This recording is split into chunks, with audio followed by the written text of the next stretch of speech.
देखिए क्वेश्चन है हमारे पास। क्वेश्चन में हमसे बोला गया है यदि द्विघात समीकरण के x square minus 14x plus 8 is equal to 0 का एक मूल दूसरे मूल का 6 गुना हो तो के का मान बताइए।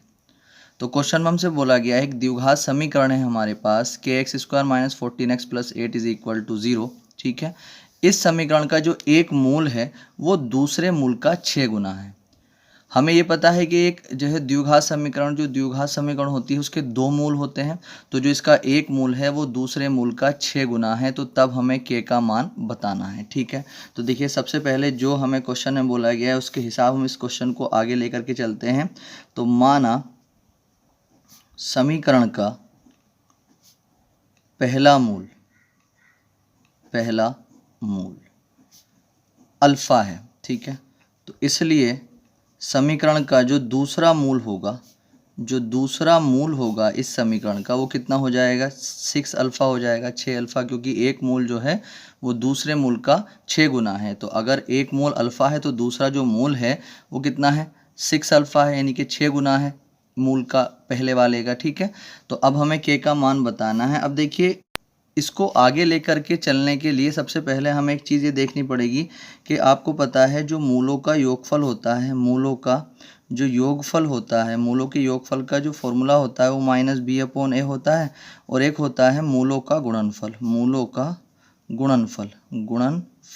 ठीक है, मूलों का गुणनफल जो होता है उसका फॉर्मूला होता है सी अपॉन ए। ठीक, तो अब हम क्या करेंगे, ये जो दो फॉर्मूले होते हैं हम इन दोनों फॉर्मूलों के बेस पे जो है क्वेश्चन को आगे लेकर के चलेंगे। ठीक है, अब सबसे पहले हमें यहाँ पर ए और बी और सी लिखना पड़ेगा, क्योंकि मूलों के योगफल में और मूलों के गुणनफल में ए बी सी आता है, और ए और बी और सी क्या होते हैं, ए होता है एक्स स्क्वायर के साथ में जो होता है, एक्स स्क्वायर के साथ में यहाँ पर कितना है के, तो ए कितना हो जाएगा के, बी कितना हो जाएगा एक्स के साथ में जो होगा यानी कि माइनस के 14, और सी कितना हो जाएगा प्लस के 8। ठीक है, एक्स स्क्वायर और एक्स के अलावा जो होता है वो सी हो जाता है। तो अब हम क्या करेंगे, सबसे पहले आप इन दोनों फॉर्मूला में से किसी भी एक को जो है यहाँ पर यूज़ कर लें। तो सबसे पहले मैं यहाँ पे लिख रहा हूँ मूलों का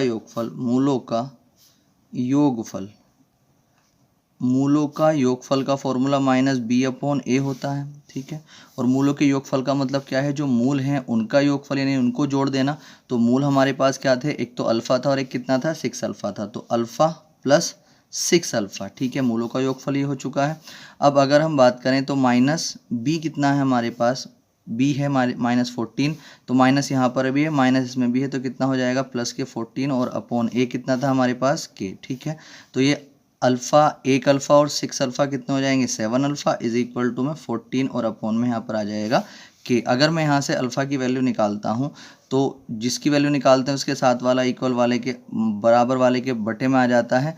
तो यहाँ पर के पहले से ही था तो मल्टीप्लाई में 7 आ जाएगा इसके नीचे, तो 7 से ये 2 टाइम कट जाएगा, तो alpha is equal to 2 upon k आ जाएगा। ठीक है, तो अल्फ़ा की वैल्यू हमारे पास 2 अपॉन के आ चुकी है, मगर हमें अल्फ़ा की वैल्यू नहीं चाहिए, हमें तो के की वैल्यू चाहिए। तो अब हम क्या करेंगे, जो दूसरा फॉर्मूला है मूलों का गुणनफल उसका यूज़ करेंगे। तो मूलों के